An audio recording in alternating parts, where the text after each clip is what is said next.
Un niño de nuvecos arrodillado frente al fuego, juró destruir la civilización más poderosa del mundo. Y estuvo a punto de lograrlo. Pero antes de las batallas, antes de los elefantes, cruzando montañas nevadas, antes de que Roma temblara al escuchar su nombre, hubo un solo momento en un templo oscuro que lo cambió absolutamente todo. Vamos a retroceder. Estamos en el año 247 antes de Cristo. En la costa norte de África, mirando hacia el mar Mediterráneo, se levantaba una ciudad que muchos consideraban la más rica del mundo. Se llamaba Cartago.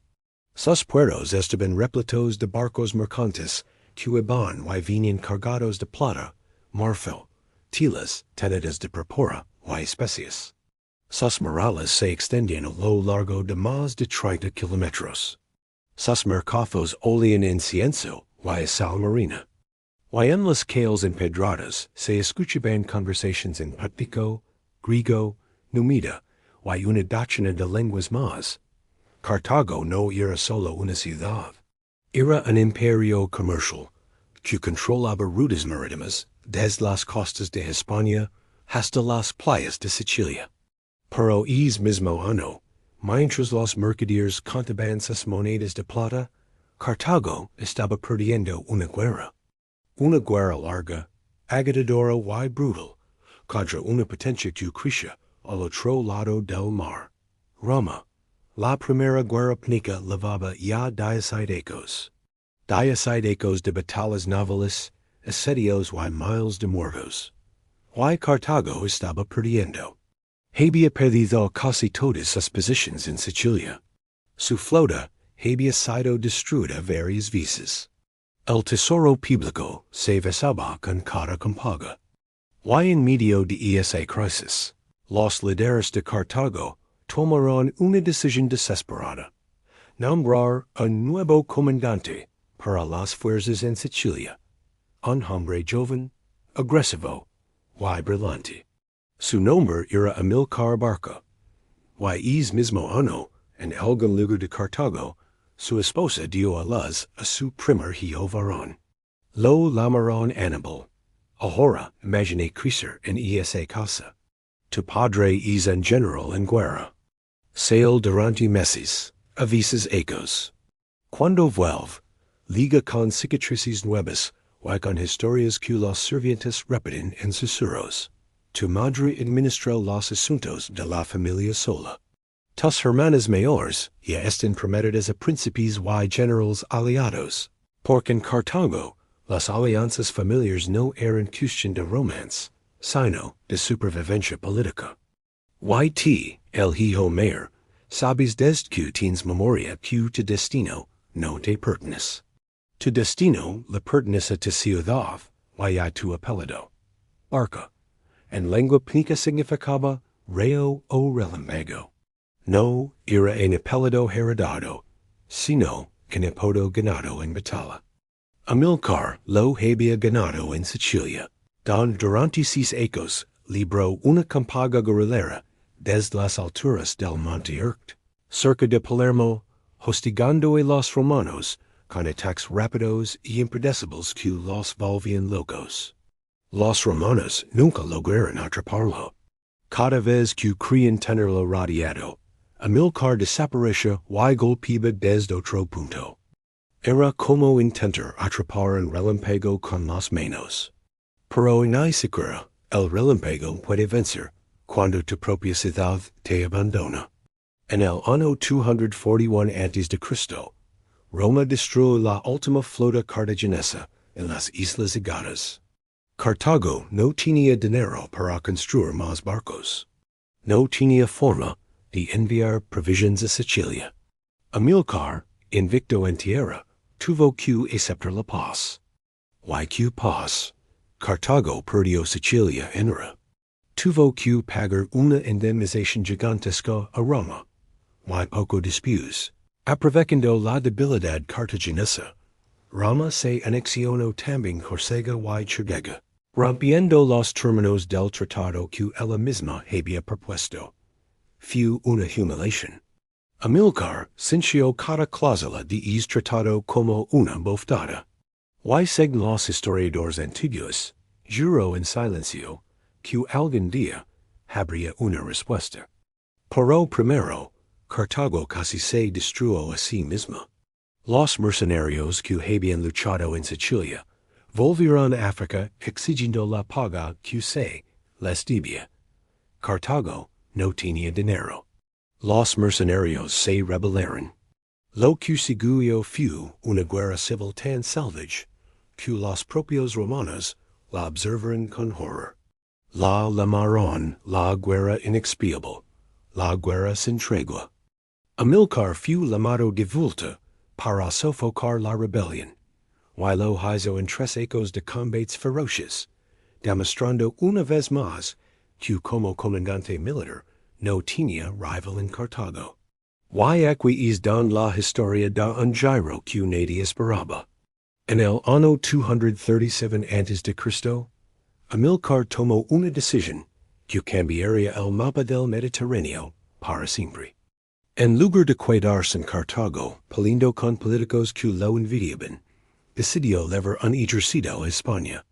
La península ibérica es rica en plata, en hombres y en recursos naturales. Si Cartago no podía recuperar lo perdido en el mar, lo recuperaría en tierra firme. Amilcar iba a construir un nuevo imperio con sus propias manos, lejos de las intrigas del Senado cartaginés. Pero antes de partir, ocurrió algo que los historiadores han contado durante más de 2000 años. Aníbal, que ahora tenía 9 años, le rogó a su padre que lo llevara con él. No quería quedarse en Cartago esperando noticias. Quería estar donde estaba la acción. Quería estar con su padre. Y Amilcar dijo que sí, pero con una condición. Lo llevó al templo de Melkart, la divinidad más importante de Cartago, equivalente al Hércules de los griegos. El templo olía a mirra y a madera quemada. Las columnas proyectaban sombras alargadas bajo las de las antorchas. Frente al altar, el fuego sagrado crepitaba como si estuviera vivo. Amilcar hizo que su hijo se arrodillara frente a las llamas. Y con la solemnidad de un hombre que había visto demasiadas derrotas y demasiados compañeros caer, le pidió que llorara. Que llorara ante los dioses y ante el fuego que nunca, jamás, sería amigo de Roma. Aníbal juró. Tenía 9 años. Probablemente no entendía del todo lo que significaba ese juramento. Pero lo sintió. Sintió el calor del fuego en la cara.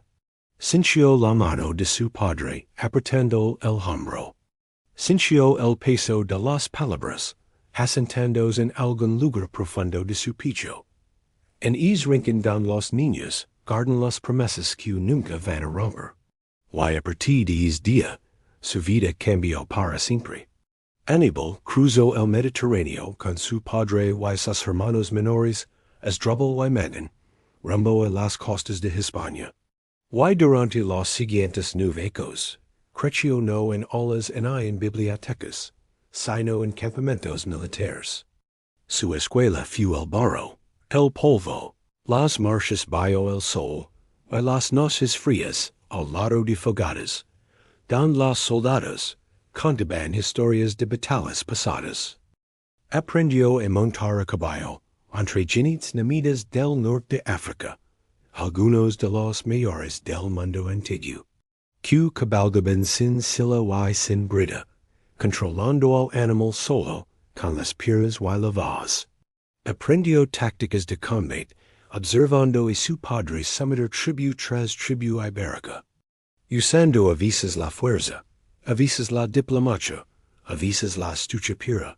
Aprendió a hablar varias lenguas, porque el ejército cartaginés era un mosaico de pueblos. Un general que no pudiera comunicarse con sus tropas en su propia lengua era un general muerto. Y lo más importante, aprendió a observar. Los historiadores antiguos Quentin q Aníbal tenía una cualidad que lo separaba de casi todos los demás. No peleaba con arrogancia, peleaba con curiosidad.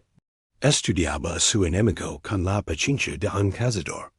Observaba cómo marchaban, cómo acampaban, cómo reaccionaban bajo presión, que los hacía confiados, que los hacía cometer errores. While usaba cada debilidad como un cuchillo. Eso lo aprendió de su padre. Amílcar no era un general que ganara por fuerza bruta. Ganaba porque pensaba tres movimientos por delante. Pero Amílcar no viviría para ver el fruto de su obra. En el año 228 a.C., durante una campaña contra tribus celtiberas en el interior de España, Amílcar murió. Las fuentes no se ponen de acuerdo en los detalles.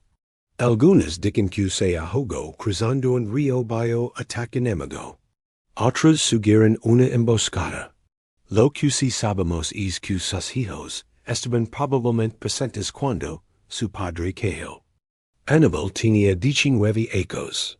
Al mando del ejército pasó a Asdrúbal el Bello, cocado de Aníbal, que gobernó con habilidad diplomática durante los años siguientes. Fundó la ciudad de Cartago Nova, la actual Cartagena en España, que se convirtió en la capital de la España cartaginesa.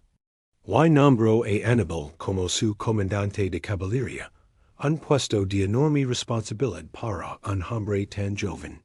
Aníbal demostró que mereció el puesto. Los soldados veteranos decían que cuando lo miraban, veían a Amílcar de joven.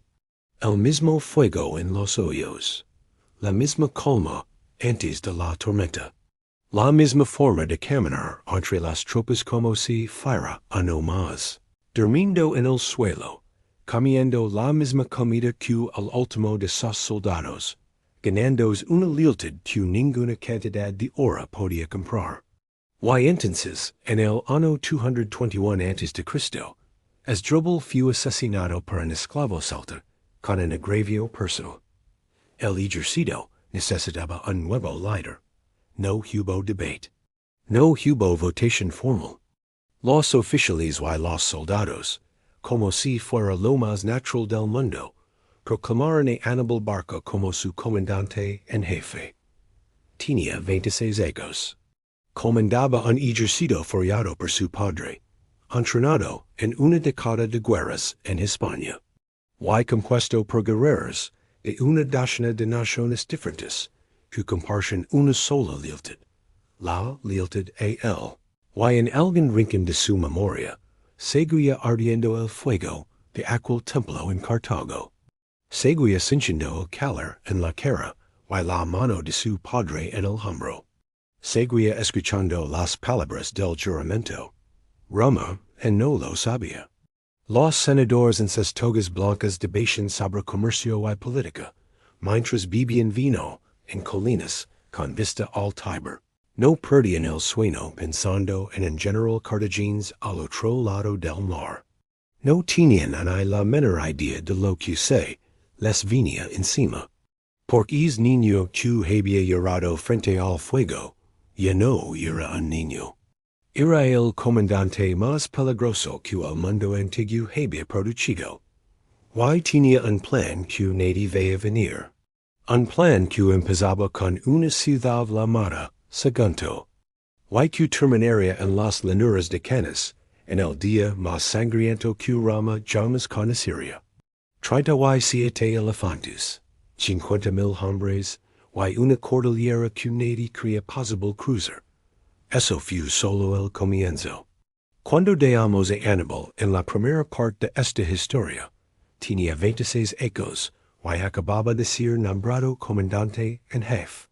Tenía el poder, tenía las tropas, y tenía un juramento que le comaba por dentro desde los 9 hijos. Ahora iba a cumplirlo. Pero Aníbal era paciente. No se lanzó contra Roma al día siguiente. Pasó 2 años consolidando su control sobre las tribus. Sometió a los alcaides, a los vaxios, a los Carpetanos.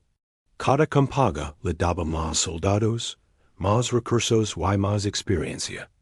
Y cada victoria le enseñaba algo nuevo sobre cómo manejar un ejército, formado por hombres que hablaban lenguas diferentes. Reciben dioses diferentes y tenían motivos completamente distintos para lucrar. Era el talento oculto de Aníbal. No solo era un estratega militar, era un líder de personas. Sabía que un mercenario ibero no se motivaba con las mismas palabras que un genit numida. Sabía que un guerrero galo necesitaba sentir que pelea por honor, no por un sueldo. Y sabía que la única forma de mantener unido a un ejército así era ganando su respeto cada día, durmiendo en el suelo con ellos, comiendo lo mismo que ellos, siendo el primero en marcar y el último en descansar. Pero el reloj estaba corriendo. Y en el año 219 a.C., Aníbal dio el paso que haría imposible cualquier marca atrás. En la costa este de España, a pocos kilómetros de la actual ciudad de Valencia, había una ciudad llamada Sagunto. Era una ciudad ibérica próspera, rodeada de murallas gruesas, construida sobre una colina que dominaba la llanura costera. Y tenía algo que la hacía especial. Era aliada de Roma. No oficialmente parte del Imperio Romano, pero sí bajo su protección. Tocarla significaba provocar a Roma directamente. Aníbal la toca. En la primavera de 219 AC, puso sitio a Sagunto con todo su ejército. Los habitantes resistieron con una fiereza que sorprendió a todos.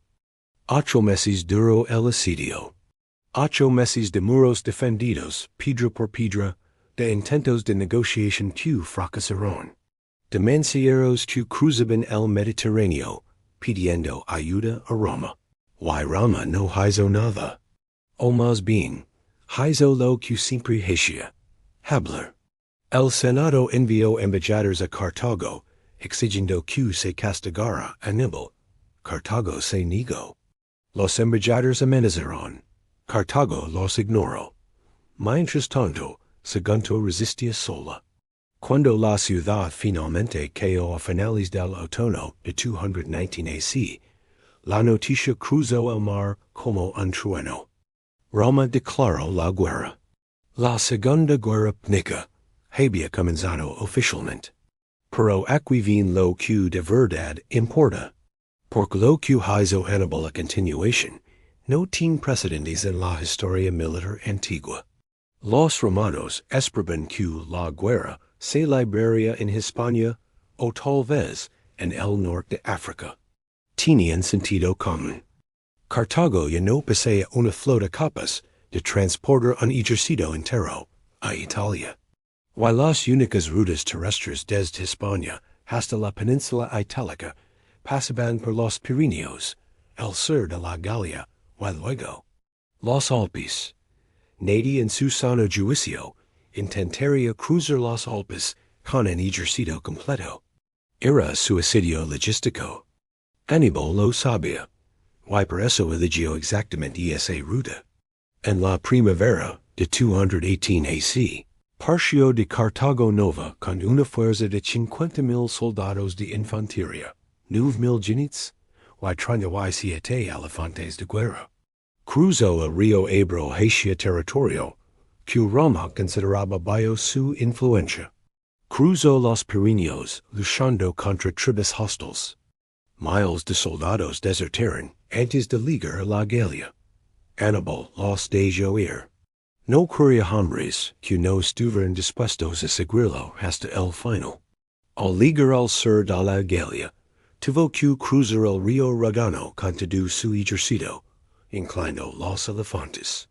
Los historiadores describen cómo construyeron balsas enormes para engagar a los animales y hacerlos creer que seguían caminando por terreno firme. Algunas balsas volcaron. Algunos elefantes entraron en pánico y cayeron al agua. pero legaron o lo trollado. Y luego, a finales de octubre de 218 AC, el ejército cartaginés llegó al pie de los Alpes, lo que siguió durante los siguientes 15 días es una de las áreas de resistencia humana más impresionantes jamás registradas. Los pasos alpinos en octubre ya estaban cubiertos de nieve. Las temperaturas caen por debajo de cero por la noche. Los senderos eran estrechos, resbaladizos, bordeados por precipicios que caen cientos de metros.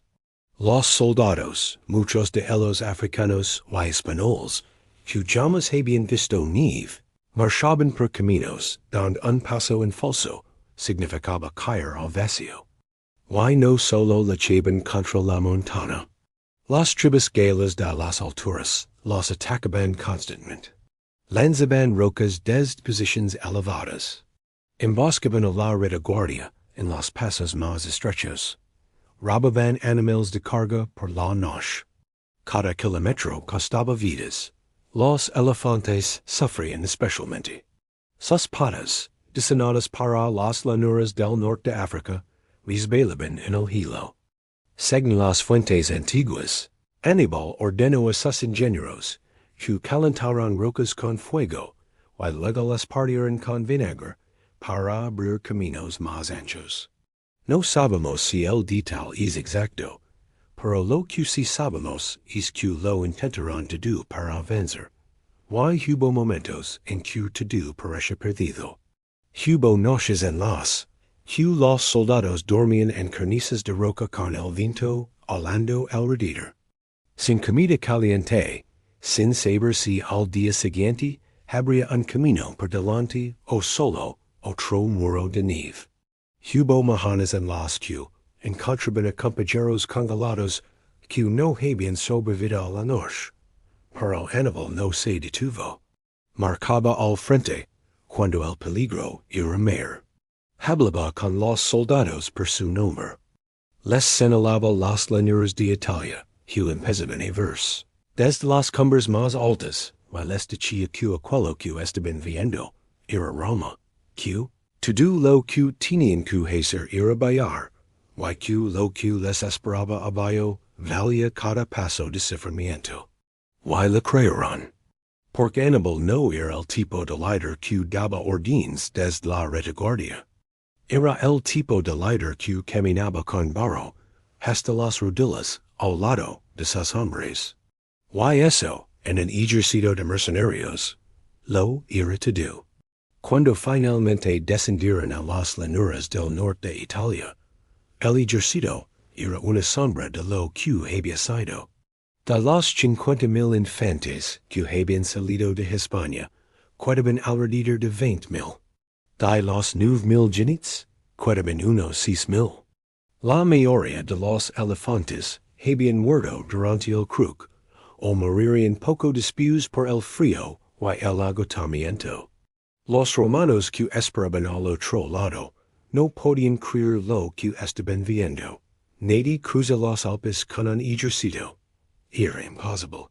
Y sin embargo, allí estaba Aníbal, con los restos de su fuerza, agotados, hambrientos, medio congelados, pero vivos. Y listos para pelear. Lo que pasó a continuación confirmó que no estaban ante un general cualquiera.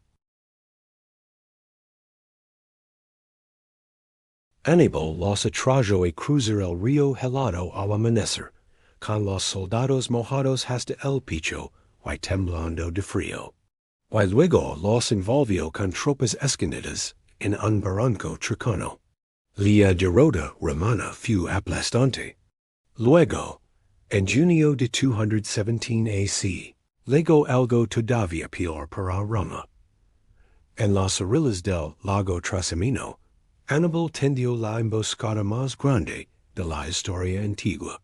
Escondió a todo su ejército en las colinas cubiertas de niebla que rodeaban un camino estrecho junto al lago. Cuando el ejército romano del cónsul Cayo Flaminio entró en el paso, Aníbal cerró la trampa. Quince mil romanos, Charon and Apinas unas horas. El propio Flaminio murió sin saber exactamente Q lo había golpeado. Dos batallas, dos desastres romanos. Y Aníbal levaba menos de un año en Italia. Roma, la ciudad que había conquistado toda la península itálica, y derrotado a Cartago en la Primera Guerra, estaba por primera vez en su historia mirando hacia el sur, con algo que no había sentido en generaciones. Miedo. Y lo peor es que esto apenas estaba empezando. Porque Aníbal no había venido a ganar batallas. Había venido a romper el sistema de alianzas. Quería demostrar a cada ciudad, cada tribu y cada pueblo de Italia que Roma no podía protegerlos. Que Roma era vulnerable. Que había legado alguien más fuerte. Y Roma, con todo su orgullo, con todos sus legionarios, y con toda su tradición militar, todavía no había encontrado la forma de detenerlo. Lo que vendría después sería el intento más ambicioso y desesperado de la República Romana, por aplastar a este hombre de una vez por todas.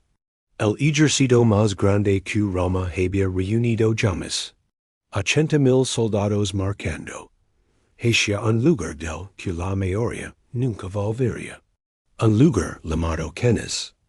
Roma tenía un solo hombre capaz de detener a Aníbal, y sus propios ciudadanos lo distrayeron.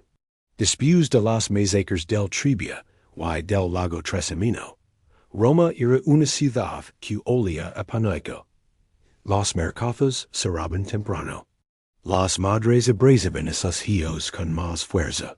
Los viejos senadores susurraban en los pasillos del Senado con los rostros grises. Y en cada esquina, en cada taberna, en cada fuente pública, se repetía la misma pregunta.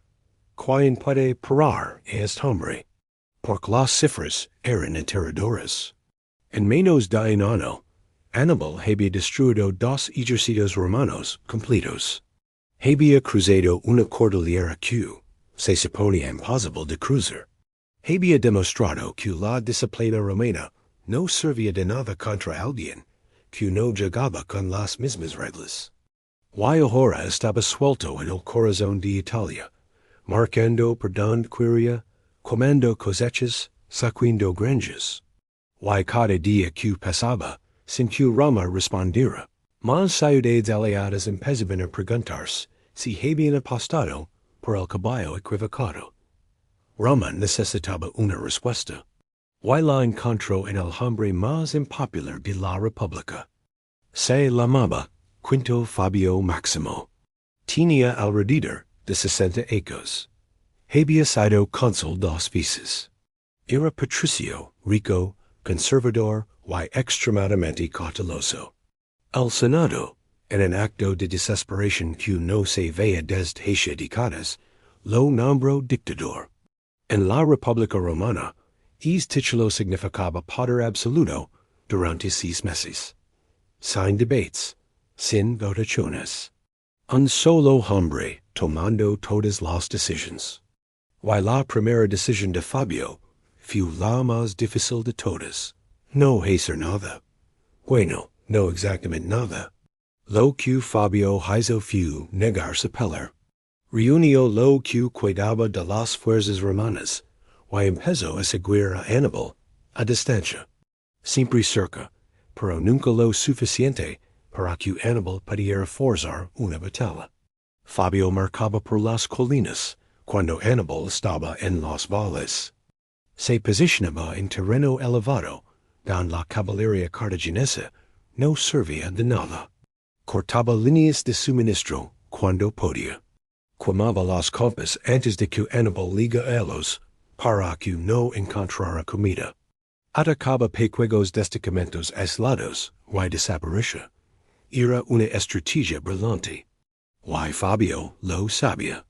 Entendía algo que la mayoría de los romanos no querían aceptar, que Aníbal era mejor que ellos en campo abierto.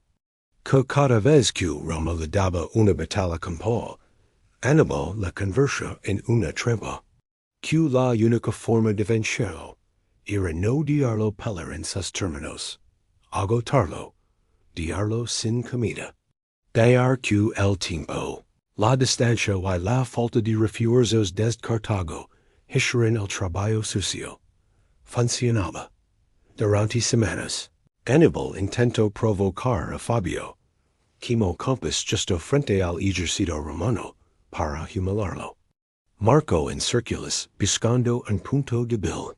Envió a su caballería a hostigar las posiciones romanas, esperando que alguien perdiera la paciencia y saliera a perseguirlo. Fabio no se movió. No cayó en ninguna provocación. Era como un muro de piedra que no se podía romper en irradiar. Y ahí fue exactamente cuando Roma se disparó en el pie.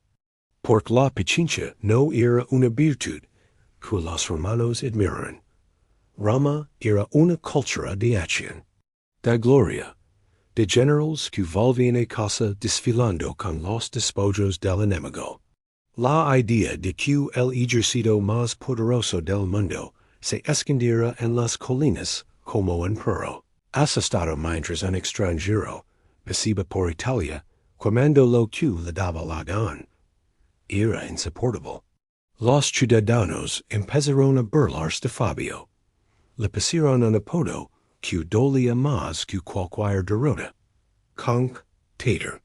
El retroceder. El que siempre espera. El cobarde. En las asambleas públicas, los políticos más jóvenes y ambiciosos lo atacaban sin piedad.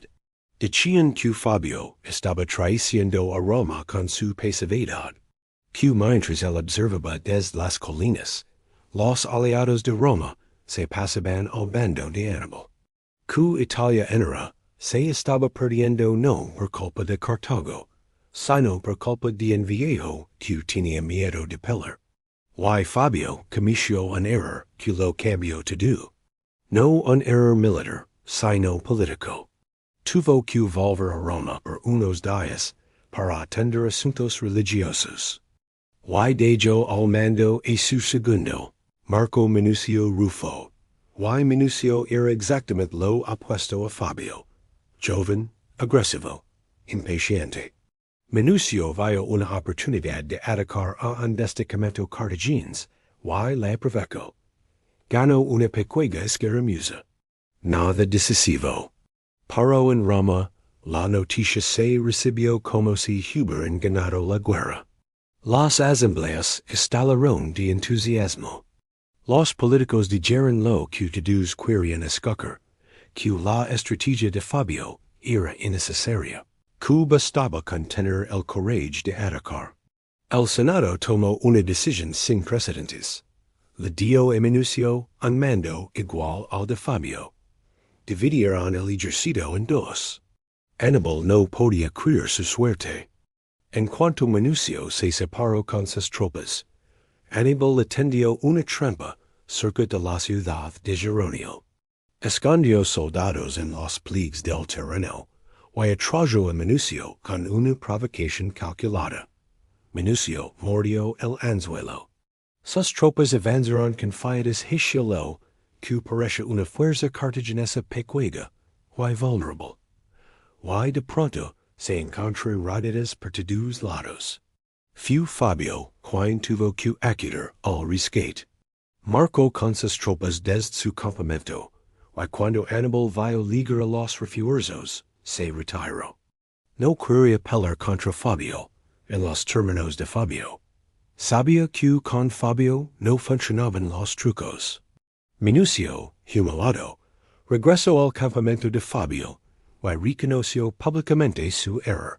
Según los historiadores antiguos, llamó a Fabio padre frente a las tropas. Admitiendo que el viejo general había tenido razón desde el principio. Fue un momento de reivindicación, pero luego demasiado tarde. Porque en Roma, la maquinaria política ya estaba en marcha.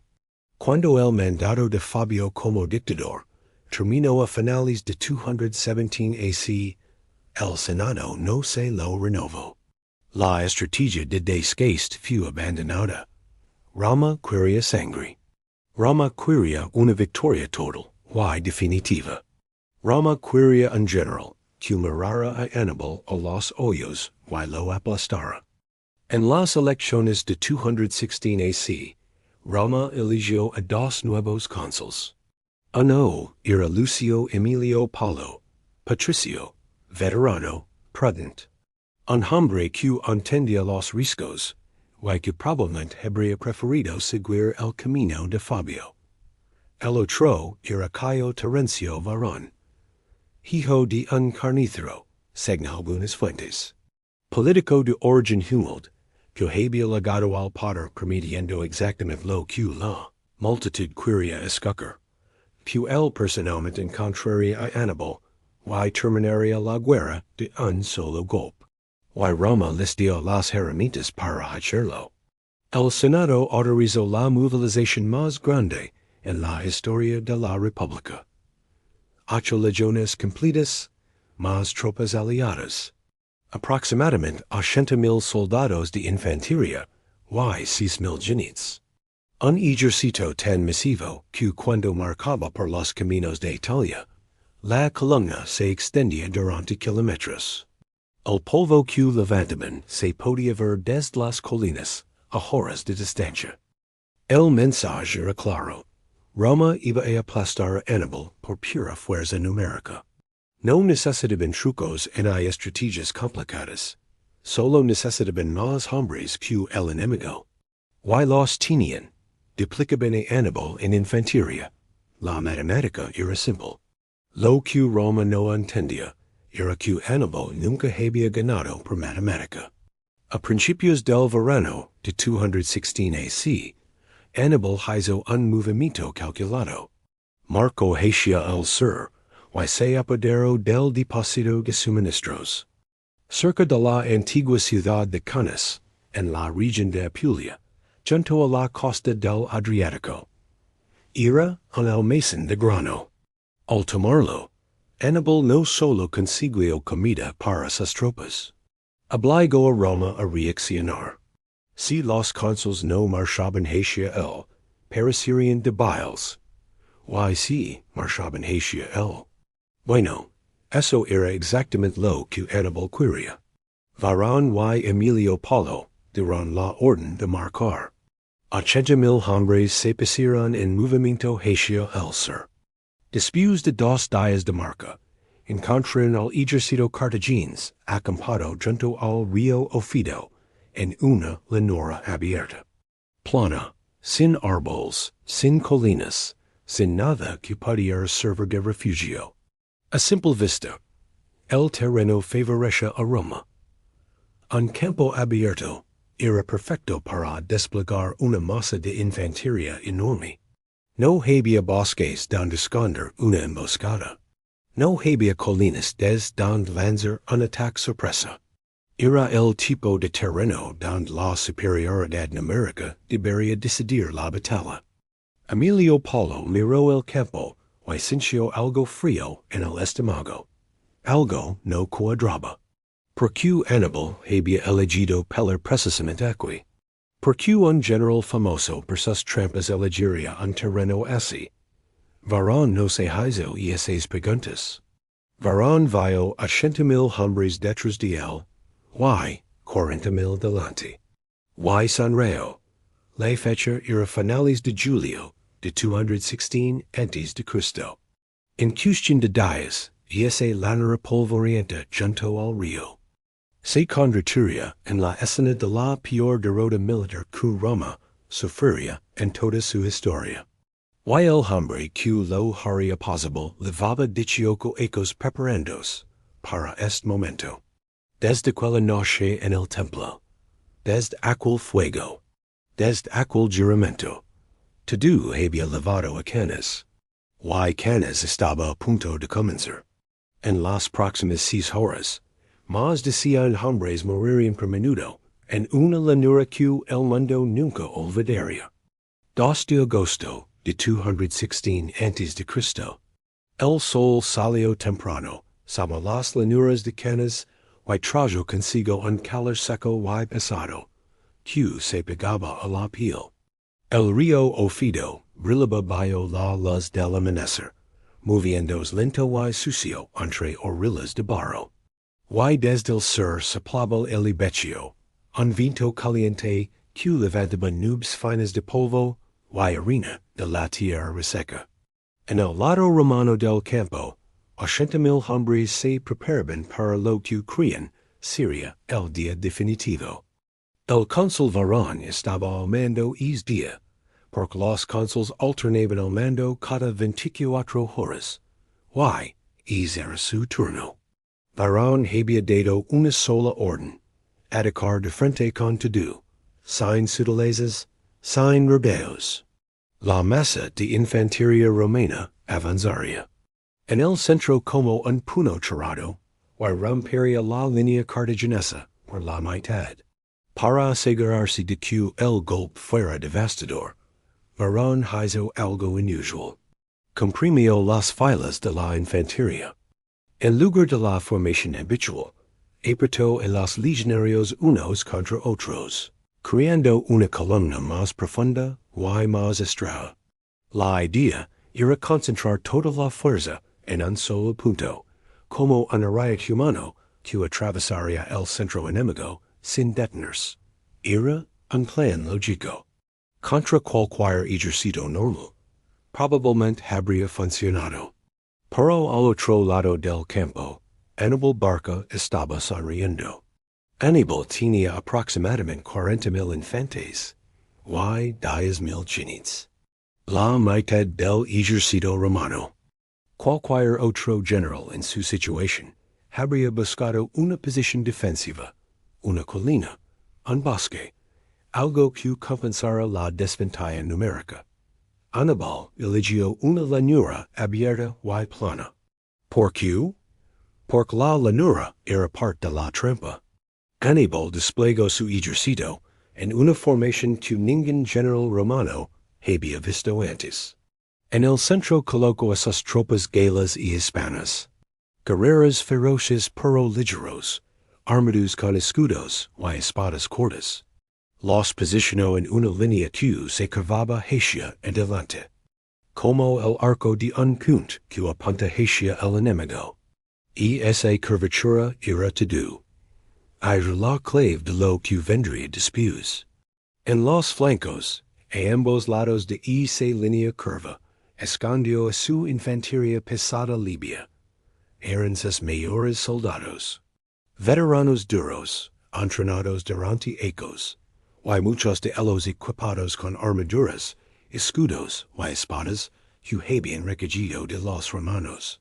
Desde lejos, con ese equipamiento romano capturado, casi parecen legionarios. Y en las alas exteriores, colocó a su caballería. A la izquierda, la caballería pesada gala y hispana. A la derecha, los jinetes numidas, rápidos y lentos, capaces de lanzar jabalinas al galope, y desaparecer antes de que el enemigo reaccionara. En total, 10,000 jinetes contra los 6,000 romanos. El viento soplaba del sur, directamente a los rostros de los romanos. Les llenaba los hoyos de polvo, les secaba la garganta. Era una molestia pequeña, pero durante horas de combate. Bajo el sol del verano italiano, y esas molestias pequeñas se convertían en agotamiento. Aníbal también había elegido eso. Las trompetas sonaron. El ejército romano avanzó. Los primeros minutos fueron exactamente lo que Varón esperaba. La masa de infantería romana chocó contra el centro cartaginés y empezó a empeorarlo. Los galos y los hispanos retrocedieron. Paso a paso, metro a metro, la línea cartaginesa cedía terreno. Los legionarios empujaban con los escudos, pisaban sobre los cuerpos. Y seguían avanzando. Desde la posición de Varón, debió parecer que estaban ganando. El centro enemigo se hundía, como una pared de arena contra una ola. Un poco más de presión, y la línea se rompería. un poco más y la victoria sería suya. Los romanos apretaron más, se comprimieron más, avanzaron más profundo. Y eso fue exactamente lo que Hannibal quería que hicieran. Porque la curvatura del centro no se estaba rompiendo, se estaba invirtiendo. Lo que antes era un arco que apuntaba hacia los romanos, ahora se convertía en una bolsa que se cerraba alrededor de ellos. Los galos y los hispanos no estaban yendo. Estaban retrocediendo con orden, con disciplina, paso a paso, exactamente como Aníbal les había indicado antes de la batalla. Los romanos estaban entrando en la trampa con cada paso que daban hacia adelante. ¿Why no lo sabían? En ese momento, Aníbal dio la señal. La infantería pesada libia, que había permanecido inmóvil en los flancos, giró 90 grados y atacó a la masa romana por ambos costados. Miles de soldados de élite cayeron sobre los flancos. De un ejército que estaba mirando hacia adelante, comprimido, sin espacio para girarse, sin espacio para levantar los escudos, hacia los lados. Al mismo tiempo, en las alas, la caballería cartaginesa ya había hecho su trabajo. Los jinetes galos y hispanos habían chocado de frente contra la caballería romana del ala izquierda y la habían barrido del campo.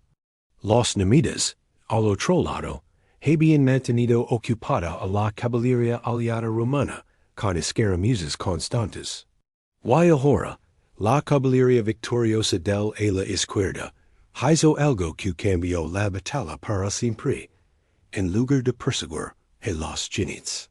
Romanos que huían, giró y cruzó por detrás de la infantería romana, para golpear a la caballería del otro flanco por la espalda.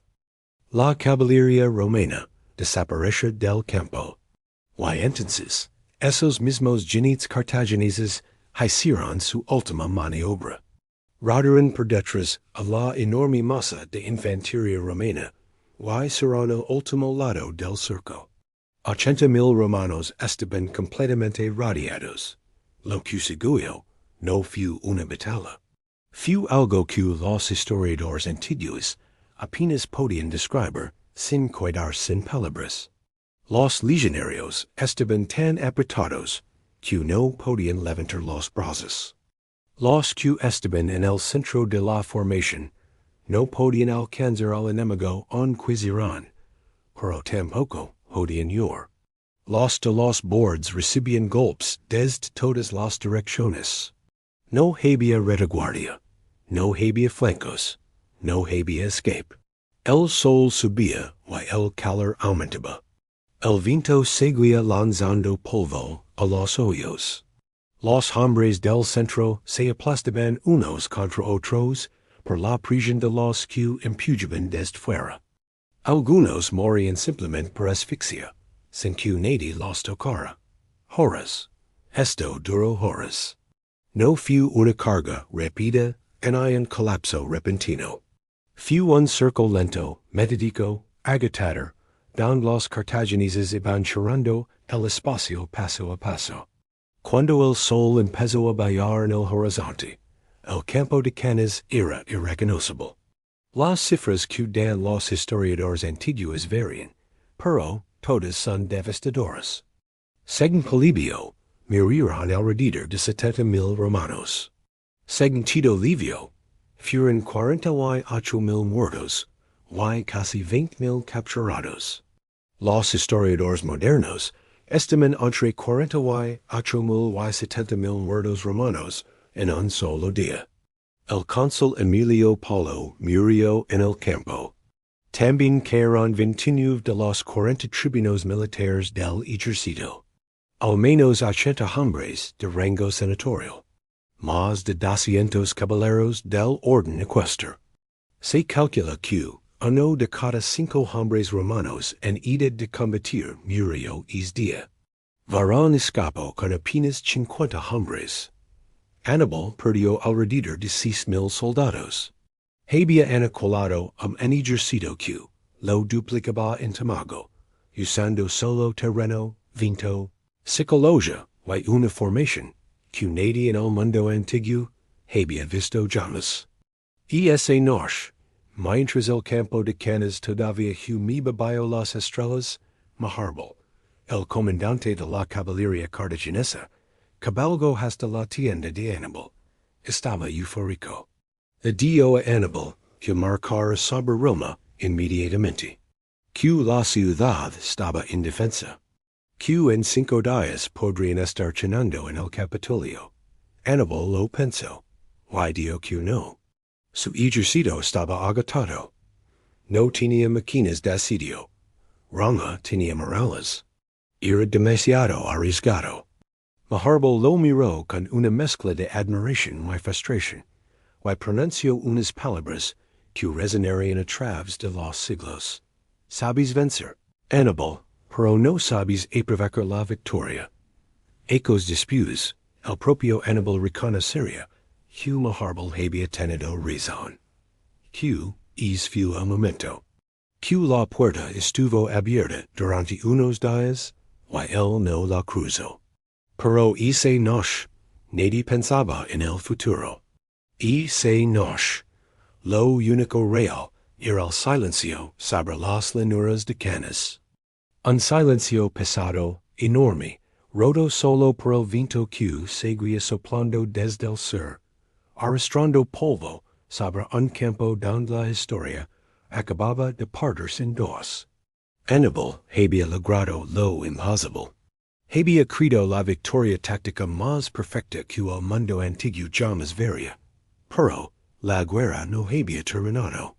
Y lo que Roma haría después de esta derrota. Eso es lo que convierte esta historia en algo mucho más grande que una batalla. Porque lo que viene a continuación no es la historia de un conquistador. Es la historia de un pueblo que se negó a morir rodillas. Roma perdió a uno de cada 5 hombres en edad de combatir en un solo día. Y en lugar de rendirse, hizo algo que nadie en la historia había hecho antes. Cuando la noticia de Canas llegó a Roma, la ciudad se detuvo. No hubo gritos de guerra, ni hay discursos encendidos. Hubo silencio. Un silencio espeso, que se extendió por las calles como una niebla. Y después del silencio, vinieron los llantos. Las mujeres llenaron los templos. Se arrodillaban frente a los altares de Júpiter, de Marte, de cualquier dios que pudiera escucharlas. Y lloraban por sus esposos, por sus hijos, por sus hermanos. Porque en una ciudad del tamago de Roma, donde prácticamente todas las familias tenían a alguien en el ejército, Canas no fue una noticia lejana. Fue un golpe que toca cada puerta, cada hogar, cada mesa donde ahora se brava un pleito. Los ancianos del Senado se reunieron en sesión de emergencia. Algunos propusieron enviar embajadores a Aníbal para negociar la paz. Otros hablaban de evacuar la ciudad. Había senadores que abiertamente decían que Roma estaba terminada. Que lo único que quedaba era aceptar las condiciones que Aníbal quisiera imponer y salvar lo que se pudiera. Y entonces sucedió algo extraordinario. El Senado votó. Y la decisión fue unánime. Roma no negociaría. Roma no se rendiría. Roma seguiría luchando. Pénsalo un segundo. Acababan de perder entre 50,000 y 70,000 hombres. Su ejército más grande había dejado de existir en una tarde. El general enemigo estaba a menos de una semana de marca de sus murallas. No tenían tropas entrenadas disponibles. El tesoro estaba casi vacío. Sus aliados en el sur de Italia empezaban a cambiarse al bando cartaginés. Desde cualquier ángulo lógico, la guerra estaba perdida. Y Roma dio que no. Nombraron un nuevo dictador, Marco Junio Pera, y le dieron una orden simple. reunir a nuevo ejercido con lo que hubiera disponible. En el plazo de un mes después de Canes, Roma puso en pie 4 nuevas legiones. Para lograrlo, tuvieron que hacer algo que jamás habían hecho: liberar esclavos y armarlos, reclutar prisioneros, aceptar voluntarios que no cumplían los requisitos mínimos de edad o de propiedad. Incluso fundieron las ofrendas de oro y plata de los templos para pagar las armas. No era un ejercicio bonito. No era un ejercicio que ningún general romano habría corrido comandar un año antes. Pero era un ejercicio. Y estaba de pie. Y aquí es donde Roma tomó la decisión más inteligente de toda la guerra. Volvió a la estrategia de Fabio Máximo. El mismo hombre al que habían llamado cobarde. El mismo hombre que Catella habían rechazado por orgullo. Ahora, después de pagar el precio más alto imaginable por ignorar su consejo, Roma abrazó exactamente lo que Fabio había propuesto desde el principio. Nada de batallas campales. Nada de enfrentamientos directos. Aníbal quería pelear en campo abierto, porque allí era invencible. Entonces Roma no le daría esa oportunidad nunca más. Durante los siguientes 3 años, Aníbal permaneció en Italia. 3 años. Y durante todo ese tiempo, Roma se negó a dar otra Canes. Los ejércitos romanos lo seguían, lo hostigaban, le cortaban los suministros. Recuperaban ciudades que se habían pasado a su bando, pero nunca, jamás, se dejaban atrapar en una batalla a gran escala en sus términos. Fue agotador, fue frustrante, fue poco glorioso, pero funcionó. Porque Aníbal tenía un problema que no podía resolver con genialidad táctica. Estaba solo. Cartago, la ciudad por la que había jurado venganza, le falló. El Senado cartaginés, dividido por luchas internas y celos políticos, nunca le envió los refuerzos que necesitaba. Los barcos con soldados, con dinero, con máquinas de asedio que habrían cambiado todo, nunca llegaron en cantidad suficiente. Aníbal ganaba batalla tras batalla, pero su ejército se hacía más pequeño con cada victoria, porque no tenía forma de reemplazar a los hombres que perdía.